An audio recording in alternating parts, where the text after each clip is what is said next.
নমস্কার বন্ধুরা, পাইসি বাড়িতে আমার সকল বন্ধুকে স্বাগত জানিয়ে আমি আবারও চলে এসেছি একটা রেসিপি নিয়ে।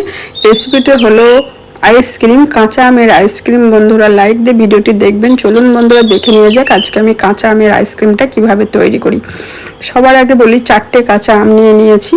আমগুলো ধুয়ে পরিষ্কার করে নিচ্ছি। আর এইবার আমগুলো সুন্দর করে কেটে নেবো। এই দেখুন আমগুলো কেটে নিয়েছি। আর আমগুলো একটু হলুদ হয়ে গেছে, যেহেতু দুদিন রেখে ছিল ঘরে, ওর জন্যে। আর এখন তো আটি হয়ে গেছে, পাকার টাইম হয়ে এসছে হবে, তাই আটিগুলো আমি রেখে দিয়েছি। আপনারা চাটনি করেও খেতে পারেন আটিগুলো। আর উপর থেকে এমনভাবে কেটে আমি জলে সিদ্ধ করে নিয়েছি, জল দিয়ে সিদ্ধ করে নিয়েছি। সিদ্ধ করে ঠান্ডা করে মিক্সারে আমি দিয়ে দিচ্ছি। মিক্সার গ্রাইন্ডারে দেবো হচ্ছে পুদিনা পাতা দিয়েছি, একটু ফ্লেভারটা সুন্দর হবে। পুদিনাটা না দিলেও হবে যদি না থাকে আপনাদের, কিন্তু একটু পুদিনা পাতা দিলে আরও ভালো হয়। আর সামান্য একটু ফুড কালার দিয়েছি, যেহেতু আমি কাঁচা আমের আইসক্রিম বানাবো। ফুড কালার দিয়ে মিক্সারে এইভাবে গ্রেট করে নিয়েছি। কত সুন্দর হয়েছে। এইবার আমি ভালো করে একটা ছান্নার সাহায্যে ছেঁকে নিচ্ছি। সুন্দর করে ছেঁকে নিয়েছি, দেখে বুঝতেই পারছেন। আর অল্প একটু ফুড কালার দিয়েছি, এটা অপশনাল, দিতেও পারেন নাও দিতে পারেন, যেহেতু কাঁচা আমের আইসক্রিম করবে এর জন্য ফুড কালার দিয়েছি।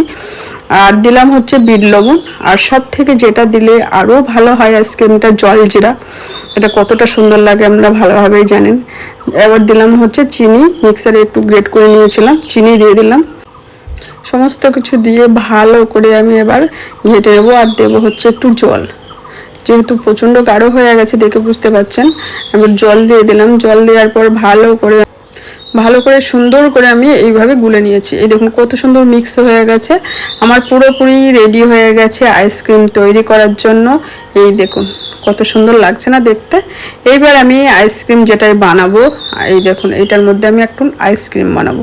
এর জন্য আমি ভালো করে ধুয়ে পরিষ্কার করে নিয়েছি আইসক্রিমের ডাব্বাগুলো। এইবার আমি অল্প অল্প করে এইভাবে দিয়ে দেবো।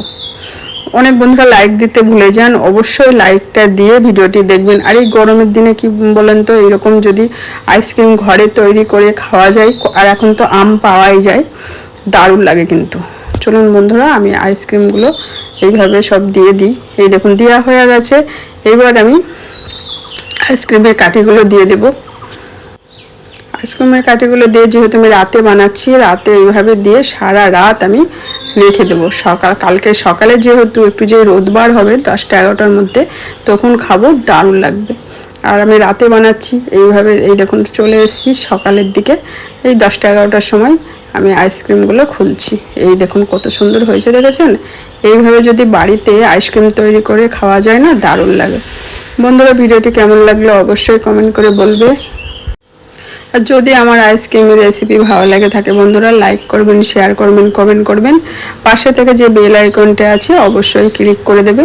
তাহলে বন্ধুরা আজকের মতো এইটুকু, দেখা হবে আরও নতুন নতুন রেসিপি নিয়ে। আজকের মতো ধন্যবাদ।